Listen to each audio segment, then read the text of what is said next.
大家好，我係 Wilson 鄧威順，好快咧就踏入呢個6月啦。咁啊6月咧有一個全球嘅體育盛事就係世界盃啦，會開鑼嘅。咁啊今次世界盃咧就喺呢個北美嗰度舉行啦。咁我哋住喺亞洲咧就少不免咧就要捱更抵夜半夜起身咧去睇波。咁但係冇辦法啦，鍾意就得㗎啦嚇。咁所以咧喺賽事期間咧，相信咧有好多人咧都會樂此不疲，半夜起身咧去追呢一個世界盃嘅。咁其實除咗呢個世界盃之外咧，全球咧仲有好多咧頂尖嘅體育賽事咧，佢哋嘅觀眾群咧都係十分之大嘅。譬如好似美國嘅呢一個嘅 Super Bowl 啦嚇，即係呢個美式足球 Super Bowl 啦。另外就係 NBA 啦、籃球賽啦，或者係職棒啦嚇。咁其實佢哋每一年咧呢啲佢哋嘅頂尖嘅賽事咧，其實咧亦都係吸引咗咧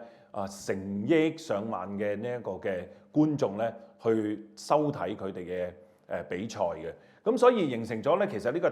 體育產業咧係一個咧好大嘅一個產業嚟嘅。嗱，有個統計咧就係全球咧呢啲頂尖嘅體育賽事咧，佢哋夾埋咧，大概總數咧有150隊啦嚇。咁佢哋150隊咧，其實嗰個總值咧已經咧係超過咗咧3500億美金㗎啦。即係話咧每一隊咧佢哋嘅價值咧都超過咧就係70億美金嘅。咁你可想而知咧，佢哋嘅價值咧係非常之高嘅。咁所以咧形成咗咧，其實呢個體育產業咧，亦都係一個咧好好嘅投資機會嚟嘅。咁因為咧體育產業咧，第一呢啲頂尖嘅隊伍啦，唔同嘅體育界別佢哋嘅頂尖隊伍咧，都係稀缺性咧都係非常之高嘅。咁你諗下頭先講全球嘅頂尖賽事夾埋都係得個150隊頂尖嘅隊伍啫嘛。咁所以嘅稀缺性咧係非常之高。咁同埋咧個取代性咧係非常之低嘅，好難咧話呢啲頂尖嘅隊伍咧唔係咁容易咧係俾取代得到嘅，或者你唔係咁容易咧入到去呢啲所謂嘅頂尖隊伍嘅行列嘅。因為你要參與呢啲頂尖嘅賽事咧，你一定係要經過咧過五關斬六將啊，又經過淘汰賽啊、聯賽啊等等，先至咧守得住可以入到去咧呢啲頂尖隊伍嘅行列嘅。咁所以個稀缺性咧，同埋俾取代性咧，亦都係形成咗呢個體育產業咧，或者呢啲體育嘅隊伍咧，係一個好好嘅投資機會嚟嘅。咁另外咧就係佢哋嘅收入亦都非常之龐大啦嚇。咁第一佢哋最直接嘅收入就係賣門票啦。咁因為你睇下世界盃佢每一年入場睇嘅人都咁多，咁賣門票啦，咁係一個好主要嘅收益嚟嘅。第二咧就係呢一個播映權啦。當然就係咁全球有咁多人好喜歡睇呢啲頂尖嘅體育賽事，咁所以佢哋嘅播映權咧都係非常之貴嘅。咁再加上咧而家咧就係興串流啊嘛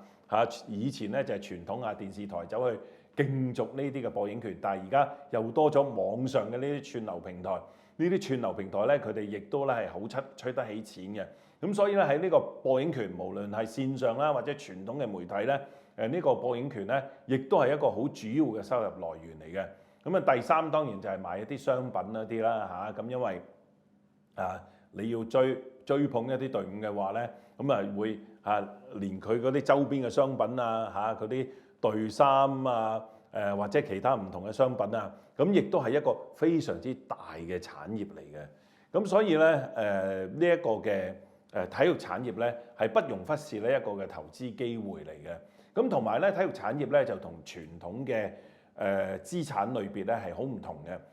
即係話傳統嘅資產類別就係譬如股票債券呢啲啦咁當個市況波動嘅時候咧，通常呢啲傳統嘅資產咧，佢哋咧都係會齊上齊落嘅。咁但係咧呢個